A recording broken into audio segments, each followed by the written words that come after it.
Over the top? No, we had no over the top rules. We were totally reasonable, thoughtful parents who made solid decisions at every turn. Over the top? No, we had no over the top rules. We were totally reasonable, thoughtful parents who made solid decisions at every turn. In 1973, Harrison Ford and Paul Lamont did something to Ron Howard that haunts him today. They threw bottles at his car and locked him in a trailer, calling it Opie shaming. But that was just the beginning. For 50 years, Howard stayed quiet about the dark side of Hollywood. Now he's revealing everything. The accidents that nearly killed actors on his sets. The lawsuits that cost millions. The family secrets that almost tore his marriage apart. America's favorite director finally admits the truth about his painful journey. Ron Howard was born on March 1, 1954 in a small town called Duncan, Oklahoma. His dad, Rance, was trying to make it as an actor and writer. His mom, Jean, was also an actress. They didn't have much money. In fact, things were really tough. But in 1958, when Ron was just 4 years old, they packed everything they owned and moved to Hollywood. They were chasing a dream, hoping that both of them could get better acting jobs. It was risky. They had no guarantees. They ended up in a tiny home in Burbank trying to stay afloat while raising their little red-haired boy. The strange part was they lived close to a major studio. So, young Ron grew up seeing actors, cameras, and film sets almost every day. He didn't go to a normal preschool. Instead, he was taught on movie sets, watching everything and slowly becoming part of that world, even though no one had planned for it. That big move to California didn't just change where they lived, it quietly changed their whole future. On January 1, 1956, when Ron was just 18 months old, he appeared in a movie called Frontier Woman. It wasn't planned. His father needed a baby for one short scene and decided to use Ron. That tiny moment, just a baby crawling across a set, was the start of something huge. His parents were still struggling financially, especially because his dad had only just left the Air Force. By July 15, 1956, Ron was even performing live in a theater play. But even as he appeared more, his parents didn't want him to be treated like other child stars. They refused to sign any long-term contracts until he turned 5. That decision nearly destroyed them financially. In 1957, they were so broke that Rance thought about quitting acting and moving back to Oklahoma to be a farmer. But they stayed, barely hanging on, believing they were doing the right thing for their son. Starting in 1954, Ron's parents made one rule very clear. No full-time acting until he was at least 5. That meant turning down big offers in 1957 and 1958, even when they couldn't afford rent. They had to pawn things just to keep going. By the end of 1958, they were seriously thinking about leaving Hollywood, but they didn't. In 1959, Ron turned 5 and things slowly started changing. That year he was cast in a movie called The Journey. And for the first time, his name appeared in the credits, but it wasn't all happy. On set, other crew members made fun of his red hair and freckles. They called him names like freckle-faced freak. It broke his heart. His dad, who was also working in the set, got into an argument with one of the crew and almost lost his job. The job only paid $12,500, but it meant everything to them. That same year, his younger brother, Clint, was born on April 20. Money was still tight. Their debt reached the modern-day value of about $5,000, but his parents stayed firm on protecting Ron. They kept him in public school. They let him be a kid as much as they could, even as the pressure grew. Then in 1960, something huge happened. Ron landed the role of Opie Taylor in The Andy Griffith Show. He was just 6 years old. The casting process was long and hard. More than 300 kids auditioned, but Ron's natural charm stood out. The show began airing on October 3, 1960, and it became a hit. It ran for 249 episodes, and Ron was in 243 of them. At the start, he was paid $300 per episode. By the time the show ended in 1968, he was making $1,000 an episode. But with that success came a lot of pressure. He was still only a child, yet he had to memorize lines, show up on time, and perform perfectly. There was no live audience, so every joke and scene had to be delivered with exact timing. It wasn't easy, but hell learned fast. The show felt like it took place in a simpler time, and Ron's character made people feel safe and warm. That's why viewers loved him. But behind the scenes, he was growing up fast. Ron and Andy Griffith, the star of the show, became very close. Andy was more than just a co-star.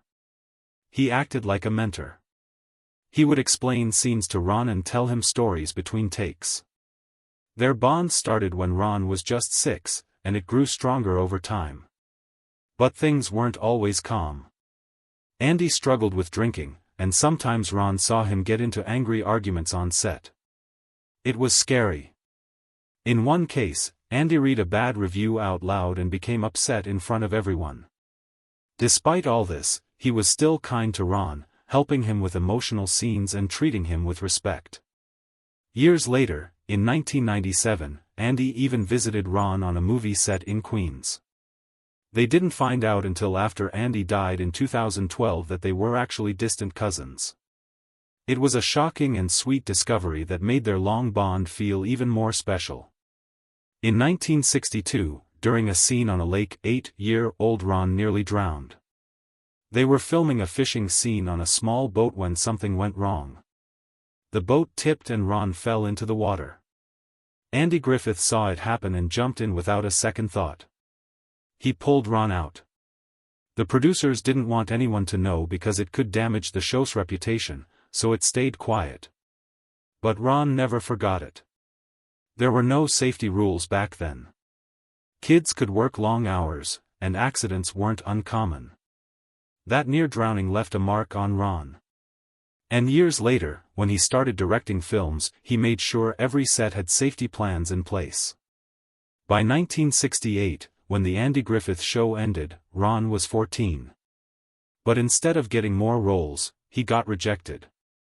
Over 50 auditions in 1968 and 1969 went nowhere. Everyone still saw him as Opie. He felt trapped. He told his parents he wanted to quit. He took small roles like Gentle Ben in 1969 for just $500 per episode, far less than what he used to earn. In 1970, he lost the lead in The Wild Country. Things kept getting worse. He joined the Smith family in 1971, earning $8,000 for 39 episodes. But the show flopped.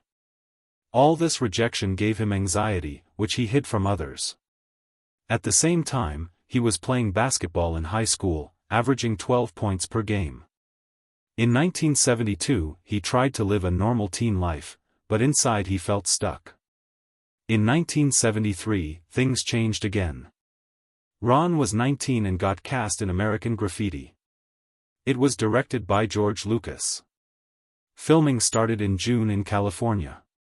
On the outside, it looked exciting, but behind the scenes, things were rough. Co-stars Harrison Ford and Paul Lammett bullied him. On July 15, they threw beer bottles near his car and yelled at him to dance, "Opie, dance." They locked him in a trailer on July 20, making him miss rehearsals. They even spiked his drinks. All of it was because he had been a child star, and they didn't respect that. Ron stayed quiet. He later called it his only moment of Opie shaming. Despite everything, he made Ithro and earned $10,000. Years later, Ford apologized. But the pain stuck with him. Back in 1970, Ron had met Cheryl Alley in high school. Their first date was on November 1, and by December, a rumor spread that Cheryl was pregnant. They were just 16. The gossip exploded. In January 1971, Howard later said ABC treated him like an eagle snatching a baby. His first big project after leaving was Night Shift, which came out in 1982 and made $21 million, but the show was never the same. Ratings dropped by 30% without Ritchie. It still ran until 1984 with 255 episodes in total. In 1977, just 23 years old, Howard directed Grand Theft Auto. He also starred in it and co-wrote it with his father, Rance. It was released on June 16 and became a surprise hit, making $15 million. But during filming, a car stunt went terribly wrong. Stuntman Paul Bartel was seriously injured. He broke bones and had internal injuries. Howard was terrified his directing career would end before it began. He settled the lawsuit quietly in 1978. That accident stayed with him. He made safety a top priority in future projects. In 1984, Howard directed Splash, which hit theaters on March 9. It cost $11 million to make and earned $69.8 million. It made Tom Hanks a star. But behind the scenes, things got messy. Hanks had tantrums, especially over script changes. On July 15, 1983, during filming in New York, Hanks got into a screaming match with crew. Howard had to step in to stop a fight. Studios nearly canceled the film, but Disney saved it using their new Touchstone label. In 1985, during Cocoon filming in Florida, Howard received a death threat from an angry extra named Harold Jenkins. On February 12, Jenkins, who had been fired, sent letters threatening violence. He felt the film mocked the elderly. Fox had to hire 24-hour security $150,000. The script was softened and release was delayed until June 21. The film still made $85 million and won Oscars for Donamesh and visual effects. In 1988, Willow came out on May 20. George Lucas had come up with the idea in 1972 and Howard directed it with a $35 million budget. It made $137.6 million globally, but still lost $20 million due to massive marketing and lukewarm reviews. Lucas and Howard clashed constantly. In June 1987, they argued over $5 million in cuts. Howard nearly quit. Home video later helped it break even. In 1989, Howard released Parenthood on August 2. It was inspired by a chaotic trip to Australia with his 4-year-old daughter, who threw up sushi on him mid-flight. The film cost $20 million and made $126 million. But in May 1989, writer Elena Vasquez sued Howard, claiming he stole her script. He paid $500,000 to settle in June. The case almost stopped the film's release. In 1991, Howard directed Backdraft, a firefighter drama. On July 23, 1990, a stunt went wrong. A massive fire broke out, burning Kurt Russell's hand and face. An OSHA investigation found serious safety violations. 3 other crew members were also burned. Howard later said they never knew when the fire would turn on them. Still, the movie earned $152 million and got an Oscar nomination for visual effects. In 1995, Apollo 13 came out on June 30. It made $355 million worldwide, but filming was rough. Tom Hanks demanded accuracy down to exact NASA transcripts. On October 12, 1994, he insisted on script rewrites. By October 15, the entire production shut down, costing $2 million. Howard threatened to quit on October 18, NASA staff had to mediate. The film later won Oscars for editing and sound in 1996. In 1996, Ransom came out on November 8, making $309 million. But while filming in early 1996, Howard received chilling threats that mirrored the movie. On February 14, someone sent letters threatening his kids. The FBI involved, tapped phones, and shady cars were found near his house. The family had to relocate on March 5. No arrests were made, but the suspects fled California in April. Howard later said this made the movie his most personal work. In 2000, The Grinch came out on November 17, starring Jim Carrey. It made $345 million, but the filming was brutal. Carrie had to sit through 2.5 hours of makeup every day. On March 22,